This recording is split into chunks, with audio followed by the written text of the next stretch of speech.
మే 1, 2024 సమకూర్చుకొనుటలోని రహస్యములు.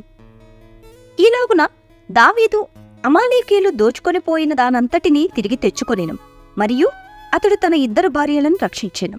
కుమారులేమి కుమార్తెలేమి దేవుడి సొమ్మేమి వారు ఎత్తుకొనిపోయిన దానంతటిలో కొద్దిదేమి గొప్పదేమి ఏదియూ తక్కువ కాకుండా దావీదు సమస్తమును రక్షించెను. 1 సమూయేలు గ్రంథము 30వ అధ్యాయము 18-19 వచనములు. దావీదును అతనితో కూడా ఉండినవారు గొప్ప నష్టము అనుభవించిరి. అమాలేకీయులు వారి ఇండ్లన్నిటినీ కాల్చివేసి వారి భార్యలను పిల్లలను వారికున్న దానినంతటినీ చెరుకొనిపోయిరి. వారందరూ బలమైన యోధులైనను వారి నష్టమును బట్టి ఇక ఏడ్చుటకు శక్తి లేకపోవునంత బిగ్గరగా ఏడ్చిరి.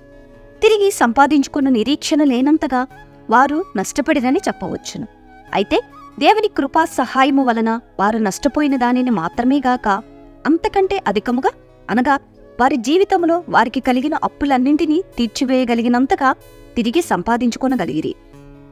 దావీదైతే తనకు దయచూపించిన వారికందరికీ కృతజ్ఞతగా కానుకలు సహితము పంపగలిగెను. తిరిగి సంపాదించుకొనగలమను నిరీక్షణ కూడా లేనప్పుడు మనము కోల్పోయిన దానిని సమకూర్చుకొనుట అనునది ప్రత్యేకమైన ఆనందమును కలుగుచేయును. మన స్వంత తప్పుల ద్వారా అనేక ఆత్మీయ నష్టములను అనుభవింతుము. అందువలన అనేకులు వాస్తవముగా తమ సంతోషమును కోల్పోయి ఉన్నారు. కొందరు తమ కష్టములు పరీక్షలను బట్టి విశ్వాసమును, మరికొందరు దేవుని సన్నిధి యొక్క గుర్తింపును కోల్పోయి ఉన్నారు. కొందరైతే దేవుని చిత్తమును కనుగొనుట అను రహస్యమునే నేర్చుకొనలేక ఉన్నారు.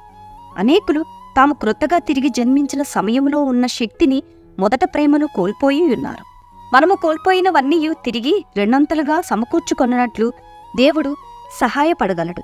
ఎప్పుడైతే నీవు దేవుడైన యెహోవాను బట్టి ధైర్యము తెచ్చుకొని దేవుని యొద్ద విచారిస్తావో తప్పకుండా నీవు కోల్పోయినవన్నీ సమకూర్చుకుంటావు.